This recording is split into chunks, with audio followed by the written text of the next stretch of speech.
আমাদের একটা নতুন কাজের জন্য সিমি ঘোষণা করবে, এজন্য আপনাদের সবাইকে আমাদের এফডিসির বাগানে আজকে ডাকছে। সিমি কথা বলো। আসসালামু আলাইকুম। ওয়ালাইকুম আসসালাম। এই সবাই ওই সালাম দিল না কেন? এরা তো ঠিক না।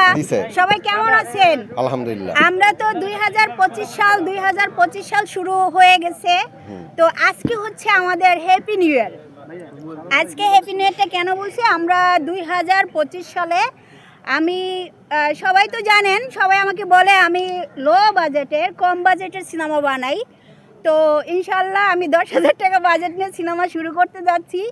আর এটা উল্লেখ করার পিছনে অবশ্যই কারণ আছে, কারণটা অবশ্যই আপনারা সবাই জানতে পাবেন। আমি নতুন একটি সিনেমা রাসেল মিয়াকে নিয়ে শুরু করতে যাচ্ছি।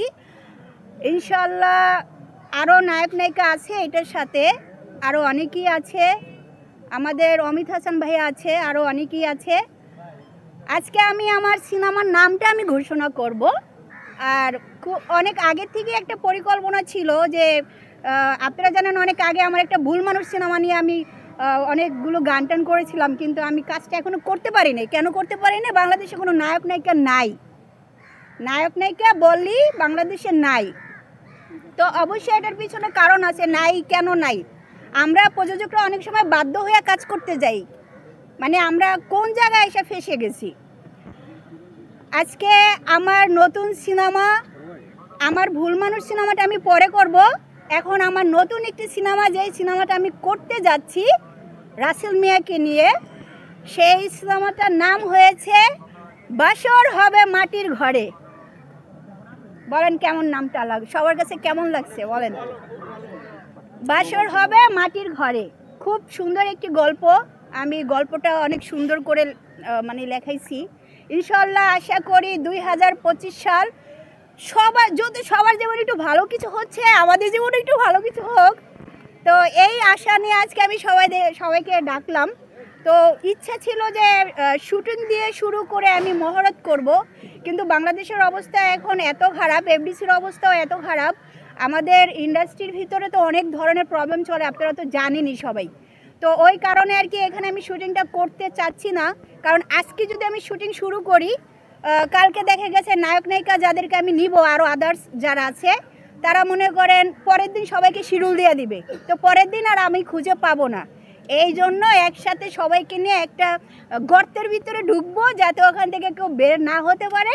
ইনশাআল্লাহ আমার শুটিংটা শেষ করে, ইনশাআল্লাহ যদি আল্লাহ সাথে থাকেন, আপনাদের সবার যদি দোয়া থাকে আমার সাথে, ইনশাআল্লাহ 2025 সালে বাসর হবে মাটির ঘরে।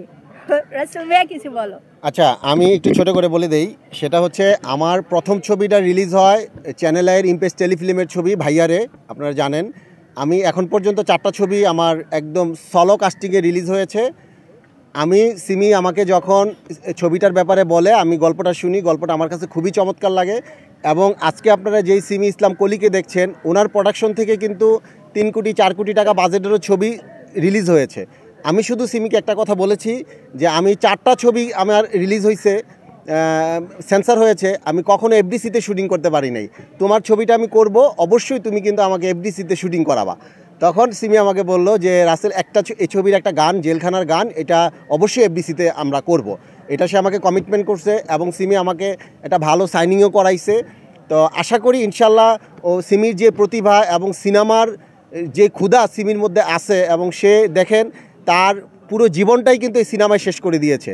তো সিমি আমার উপর যে বিশ্বাসটা রেখেছে, আমি পূর্বের সিনেমাগুলোর মতো আমি বিশ্বাস করি যে তার বিশ্বাসের সম্মান আমি রক্ষা করতে পারবো, এবং খুব ভালো গল্পের একটা ভালো ছবি খুব শীঘ্রই আসবে, এবং সামনের মাসে এফডিসিতে এটা শুটিং শুরু হবে ইনশাআল্লাহ। এই তো।